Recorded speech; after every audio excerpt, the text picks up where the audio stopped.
நான் உங்கள் வேணியம் குள்ள மனிதர்கள், சித்தர்கள், ஆகாய கங்கை, மதிக்கட்டான் சோலை, இப்படி நிறைய மர்மங்களும் அமானுஷங்களும் நிறைந்த கொல்லிமலை பற்றி தான் பார்க்க போகிறோம். அதுக்கு நம்ம சேனல் சப்ஸ்கிரைப் பண்ணுங்கள். நீங்கள் கொடுக்குற சின்ன சின்ன சப்ஸ்கிரிப்ஷன் இது போன்ற வீடியோக்கள் மேக் பண்ணுறது நமக்கு ரொம்ப ஹெல்ப்ஃபுல்லாக இருக்கும். வாங்க வீடியோக்குள்ள போகலாம்.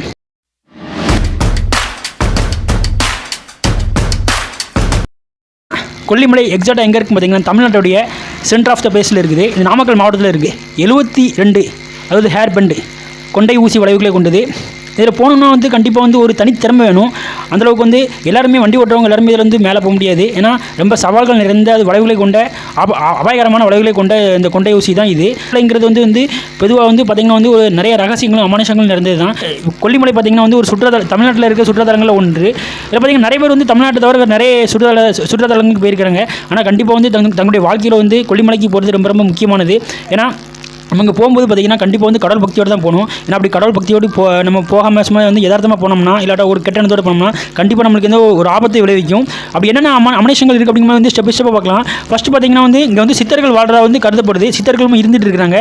அது பார்த்திங்கன்னா அமாவாசை அன்னைக்கு தான் சித்தர்களை பார்க்க முடியும் அப்படிங்கிற நிறைய பேர் என்ன பண்ணுவாங்கன்னா அமாவாசை அன்னைக்கு நைட்டு போல் போவாங்க சித்தர்கள் தேடி. அப்போ பார்த்திங்கன்னா நம்ம அந்த காட்டுக்குள்ளே போனதுக்கப்புறமாட்டே அந்த காட்டுக்குள்ள மதிக்கட்டான் சோலை அப்படிங்கிற ஒரு ஏரியா இருக்குது. அந்த மதிக்கட்டான் பார்த்திங்கன்னா அந்த இடத்துல மூலிகைகள் அதிகமாக இருக்கும். ஸோ மூலிகளுடைய அந்த வாசனைகளால் சுவாசிக்க போகிறோம். என்ன பண்ணால் நம்ம மதிகள் மயங்கி நம்ம எந்த திசையில் செல்றோன்னு தெரியாமல் போயிடுவோம். அப்படி செல்லும்போது என்ன ஆகும்னு பார்த்தீங்கன்னா, அதாவது சித்தர்கள் நாய் வடிவத்தில் நம்மளை அதாவது நேரான பாதையில் திசையை திருப்பி நம்ம வந்த வழியில் கொண்டு போய் விட்டுட்டு மறைஞ்சிருவாங்க அப்படின்னு சொல்லப்படுது. ஆனால் இதே மாதிரி நம்ம கெட்ட நேரத்தில் போனோம் அப்படின்னா நம்ம கண்டிப்பாக ஆபத்துக்கள் சந்திக்க நேரம் அப்படின்னு சொல்கிறாங்க. அது பார்த்திங்கன்னா ஆகாய கங்கை இங்கே இருக்குது. பார்த்திங்கன்னா ஆகாய இங்கே ஒரு வற்றாத ஒரு ஜீவநதி. பார்த்திங்கன்னா ஒரு சிவ தலம் ஒன்று இருக்குது. அந்த சிவ தலத்தில் தான் பார்த்திங்கன்னா ஆகாய கங்கை இருக்குது. அங்கே தான் பார்த்திங்கன்னா 18 சித்தர்கள் வாழ்ந்ததாகவும் சிவபெருமானை அவங்க நம்பி அவங்க தவம் செஞ்சதாகவும் கருதப்படுது. பார்த்திங்கன்னா சித்தர்கள் இன்னமும் வாழ்ந்துட்டு இருக்காக கருதப்படுது. ஏன்னா சித்தர்கள் பார்த்திங்கன்னா கூடு விட்டு கூடு பயம் அதாவது வித்தைகளை கற்றுக்கொண்டவர்கள். அவங்க என்ன பண்ணுவாங்கன்னா அதாவது குகைகளுக்கு மேக்ஸிமம் புதுசாக போகிறவங்க குகைகளுக்கு போகக்கூடாது அப்படின்னு சொல்லியிருப்பாங்க. ஏன்னா அங்கே சித்தர்கள் தவம் செஞ்சுட்டு இருப்பாங்க. நம்ம கண்ணுக்கு தெரிய மாட்டாங்க. சப்போஸ் நம்ம அங்கே போய் அவங்க தவத்தை கலைச்சா அவங்க நமக்கு சாபங்களை அதாவது விளைவிக்க நேரிடும் அப்படிங்கும்போது நிறைய பேர் கருதுறாங்க. அதெல்லாம் பார்த்திங்கன்னா சித்தர்கள் என்ன பண்ணுவாங்கன்னா கூடு விட்டு கூடு பாயும் போது அவங்க வேற ஒரு மனிதர்கள் வேற ஒரு பார்த்திங்கன்னா ஒரு விலங்குகள் வடிவில் வருவாங்க. அப்படிங்கும்போது பார்த்திங்கன்னா அவங்க நம்ம நேரில் பார்க்க முடியாது. ஆனால் ஒரு சில அரிதான காட்சிகள் நம்ம பார்த்தோம்னா நம்ம ஒரு நல்ல இடத்துல போகும்போது என்ன ஒன்று சித்தர்கள் நமக்கு காட்சியளிக்கிறதுக்கு நிறைய வாய்ப்புகள் இருக்குது. பார்த்திங்கன்னா அகநானூறு, புறநானூறு, சிலப்பதிகாரம் இந்த மாதிரியான காவியங்களில் பார்த்திங்கன்னா அது இந்த இதை பற்றி கொல்லிமலை பற்றி எழுதியிருக்கிறாங்க. ஸோ கொல்லிப்பாவை பற்றி எழுதியிருக்கிறாங்க. இது பார்த்திங்கன்னா கொல்லிமலை கொல்லிப்பாவை கொல்லிப்பாவை தெய்வம் அப்படின்னு சொல்கிறாங்க. ஸோ இந்த தெய்வத்துடைய பேர் அடிப்படையில் தான் இந்த கொல்லிமலை என்று அழைக்கப்படுது. அதாவது அந்த காலத்தில் பார்த்திங்கன்னா அதாவது அரக்கர்கள் கொல்லிமலையை ஆண்டதாகவும் அவங்க கொல்லிமலையில் இருக்கிற மக்கள் ரொம்ப துன்புறுத்ததாகவும் கருதப்படுது. அதனால் என்ன பண்ணாங்க கொல்லிப்பாவை அப்படிங்கிற ஒரு அம்மன் ஸோ அந்த அரக்கர்களை அழித்து இந்த கொல்லிமலையை காத்ததாகவும் ஒரு தகவல் சொல்லப்படுது. இதனால் அந்த அம்மன் என்ன சொல்லிச்சுன்னா இந்த மாதிரி கொல்லிமலையில் இருக்கிற மக்களை காப்பதும் அதுக்கு எதிராக அட்லி பண்ணவங்க அழிப்பது தான் என்னுடைய வேலை அப்படின்னு அந்த அம்மன் சொல்லி இன்றளவும் மறைஞ்சிட்டு இருக்குது. அதனால தான் இன்றளவும் பார்த்திங்கன்னா இந்த கொல்லிமலையோடைய இயற்கை வளங்கள் இன்னும் காக்கப்பட்டு வருகின்றது. அந்த கோயிலுக்கு போகிறவங்களோட கொல்லிமலைக்கு போகிறவங்களும் பார்த்திங்கன்னா இயற்கை வளங்களை யாரும் சுரண்ட மாட்டாங்க, எதுவும் செய்ய மாட்டாங்க.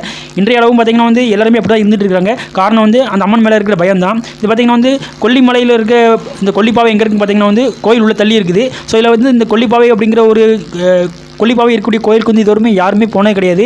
ஏன்னா பார்த்திங்கன்னா அது காட்டுக்குள்ளே அடர்ந்த காட்டுக்குள்ளே இருக்குது. அங்கே போகிற வழியில் பார்த்திங்கன்னா அதாவது கருவண்டுகளும் நிறைய விஷப்பூச்சிகளும் இருக்குதா கருதப்படுது. அதனால் இன்ன வரை யாருமே அந்த கொல்லிப்பாவை பார்த்தே கிடையாது. கொல்லியம்மனையும் நேரில் பார்த்தே கிடையாது. பார்த்திங்கன்னா அதாவது 18 சித்தர்கள் வாழ்ந்ததாகவும் அவங்க மூலிகளை அரைத்து என்ன பண்ணுறாங்கன்னா தங்களுக்கு தேவையான மூலிகளை உற்பத்தி செய்ததாகவும் கருதப்படுது. அப்போ பார்த்திங்கன்னா அந்த அவங்க அரைச்சிட்டு போக மிச்சமுள்ள மூலிகைகளை பாதுகாப்பாக வைப்பதற்கு என்ன பண்ணியிருக்காங்கன்னா அதாவது அரங்கப்பன் அப்படிங்கிற ஒரு கோயில் பக்கத்தில் என்ன பண்ணியிருக்காங்கன்னா ஒரு பெரிய குழி தோண்டி அதில் பாறைகளை போட்டதாகவும் அந்த மூலிகைகளை பாதுகாக்க காவல் தெய்வங்களாக 4 தெய்வங்கள் இருப்பதாகவும் சொல்லப்படுது. அந்த 4 தெய்வங்களை கிழக்கு திசையில் இருப்பது கருப்பண்ணசாமி, மேற்கு திசையில் இருப்பது மாசி பெரியண்ணசாமி, அதே போல் தெற்கு இருப்பது தான் கொல்லிப்பாவை. இந்த கொல்லிப்பாவைக்கு நடுவில் இருக்குது பார்த்திங்கன்னா 8 கை காளி. 4 தெய்வங்களும் அந்த சித்தர்கள் அரைத்து வைத்திருந்த மருந்திற்கு பாதுகாப்பாக இன்னும் கருதப்படுது. பார்த்திங்கன்னா அந்த காலத்தில் சோழர்கள் ஆண்டாங்க. ஒரு 15,000 ஆண்டுகளுக்கு முன்னால் பார்த்திங்கன்னா இந்த மலைப்பகுதியில் அடிக்கடி ராஜராஜ சோழன் போகாத ஸோ அந்த அம்மன் அவங்களுக்கு காட்சியளிப்பதாகவும் கருதப்படுது. அம்மன் காட்சியளிப்பதாகவும் கருதப்படுது.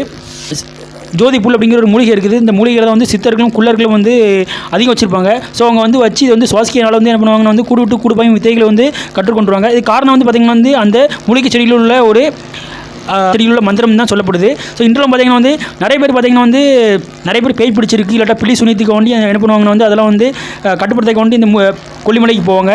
இப்போ மேக்ஸிமம் எங்கே போவாங்கன்னு பார்த்திங்கன்னா வந்து அது மாசி பெரியான சாமி கோயிலுக்கு தான் போவாங்க. இங்கே தான் என்ன பண்ணுவாங்கன்னா வந்து அந்த மாதிரி வந்து பில்லி சுனியம் பிடிச்சவங்க என்ன பண்ணுவாங்கன்னா அந்த கோயில் பக்கத்தில் ஒரு பெரிய ஈட்டி இருக்குது. அந்த ஈட்டியில் வந்து என்ன பண்ணுவாங்கன்னா வந்து கோழியை வந்து உயிரோட வச்சு அப்படி வந்து குத்தி வச்சுருவாங்க. ஸோ இது மூலம் வந்து தங்களுக்கு பிடித்த அந்த பில்லி சுனியம் வந்து வெளியே போய் ஸோ யாருக்கு பிடிச்சதோ அவங்க வந்து மீண்டு வருவதாக வந்து இது முடவாட்டுக்கால் அப்படிங்கிற ஒரு மூலிகை ஒன்று இருக்குது. ஸோ அந்த மூலிகைகள் என்ன எங்கே கிடைக்குன்னு பார்த்திங்கன்னா வந்து அதிகமாக வந்து பாறையோட மேல் பரப்புகள் தான் வந்து இது வந்து வளருது, மண்ணில் வந்து வளராது. இது பார்த்திங்கன்னா வந்து எந்த மரஞ்செடிகள் வந்து வாடி போயிருக்கோ அதில் வந்து சுருண்டு அதிகமாக காணப்படும். வெளிப்பரப்பில் இருக்க அந்த ஈரப்பத்தை வந்து உறிஞ்சி அதாவது உயிர் வாழும் தன்மை கொண்டது மற்றும் வளரும் தன்மை கொண்டது. ஸோ இது என்ன இந்த மூலிகை பெரும்பாலும் எதுக்கு யூஸ் பண்ணுறாங்க பார்த்திங்கன்னா வந்து அதாவது மனுஷங்களுக்கு கருவறையிலிருந்து இறுதி வரை யூஸ் பண்ணலாம். அதாவது முழங்கால் வலி, அப்புறம் இந்த பெண்களுக்கு தேவையான அந்த கர்ப்பவை பிரச்சனை எல்லாத்துக்கும் யூஸ் பண்ணலாம். ஸோ இது வந்து நிறைய பேர் வந்து சித்தர்களுக்கு வந்து எப்படி பக்குவம்னு தெரியும். அவங்க வந்து அரைச்சி வந்து யூஸ் பண்ணி மக்களுக்கு வந்து மருந்தை வந்து பயன்படுத்த கொடுப்பாங்க. ஆனால் தெரியாதவங்க என்ன பண்ணுவாங்கன்னா வந்து இது எடுத்து சூப் வந்து எப்படி நம்ம வைக்கிறோமோ அந்த மாதிரி வந்து இதெல்லாம் உருவி போட்டு அதுக்கு தேவையான பொருட்கள் போட்டு அது பிறகு என்ன பண்ணால் வந்து அந்த மூணில் வந்து ஒரு பகுதியை வந்து நல்லா தண்ணியை கொதிக்க வச்சு வடிகட்டி இது வந்து சூப்பாக குடித்தோம்னா உடலில் வந்து எல்லா பிரச்சனைகளும் வந்து தீர்ந்துடும். இது வந்து பார்த்திங்கன்னா புற்றுநோயிலிருந்து கல்லீரலிருந்து எல்லா பிரச்சனைகளும் தீரும் அப்படின்றது சொல்லப்படுது.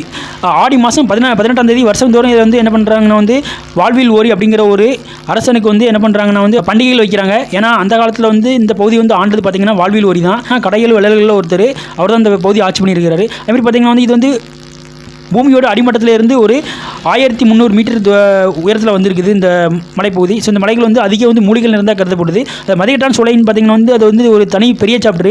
அந்த பகுதியில் வந்து பார்த்திங்கன்னா வந்து அடர்ந்த காடுகள் இருக்குது. ஸோ அது உள்ளே போகும்போது வந்து நமக்கே வந்து தெரியாது என்ன நடக்குன்னு தெரியாது. ஸோ நம்ம மதியை வந்து மயங்கி நம்ம எங்கே போகணும்னே தெரியாது. ஏன்னா வந்து சூரிய வெளிச்சமே வந்து உள்ளவே உள்ளாது. அதில் பார்த்திங்கன்னா அடர்ந்த காடுகள். ஸோ இந்த பக்கம் வந்து யாரும் போக மாட்டாங்க. சித்தர்கள் உருவாக்கின இந்த மூலிகையின் பேர் பார்த்திங்கன்னா வந்து குறுப்பு மூப்பு மருந்து அப்படிம்பாங்க. ஸோ இந்த மருந்து பார்த்திங்கன்னா வந்து இளநிறை மற்றும் அதாவது திரையில் வந்து இது வந்து போக்கக்கூடியது. ஸோ இதனால் வந்து பொதுவாக வந்து இந்த மருந்தை வந்து நிறைய பேர் யூஸ் பண்ணுறாங்க. ஸோ யூஸ் பண்ணுறதுனால என்ன ஆகுதுன்னா வந்து பார்த்திங்கன்னா வந்து எல்லாருமே வந்து அதாவது இளமையாக வந்து வாழறதுக்கு வந்து இந்த மருந்து வந்து பொதுவாக வந்து யூஸ் ஆகுது.